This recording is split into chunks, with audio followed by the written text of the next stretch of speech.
ஒரு நிமிஷம். இன்றைய மாசிமக பிரம்மோற்சவத்தின் சிறப்புகளை நமது கோவில் அர்ச்சகர் அவர்கள் நம்மளிடம் விரிவாக வழங்குவார். நம பார்வதி பதயே ஹர ஹர மகாதேவா.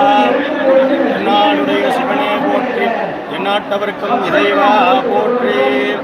எல்லாமல்ல எம்பெருமானுடைய பெருங்கருணையினாலே மாசி மகோத்சவம் என்று சொல்லக்கூடிய மகோத்சவ வைபவமானது அதி அற்புதமான முறையிலே மகாமக தீர்த்தவாரி என்று சொல்லக்கூடிய வைபவமானது மகாமக குளத்திலே நடைபெற உள்ளது.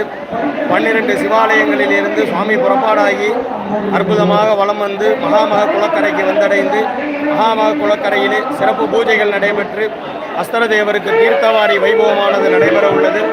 அதனை தொடர்ந்து அதி அற்புதமான முறையிலே மாலை வைபவமாக புறப்பாடு செய்விக்கப்பட்டு அந்தந்த ஆலயங்களுக்கு சுவாமிகளானது செல்லும். அதே நேரத்திலே வைணவ ஆலயங்களிலே திருத்தேர் வைபவமானது நடைபெறும்.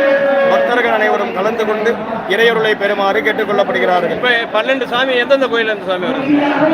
சுந்தரேஸ்வரர், நாகேஸ்வரர், காசி விஸ்வநாதர், அபிமுகேஸ்வரர், பானபுரீஸ்வரர், கௌதமேஸ்வரர், கொட்டையூர், ஏகாம்பரேஸ்வரர், அமிர்தகலேஸ்வரர் இப்படியாக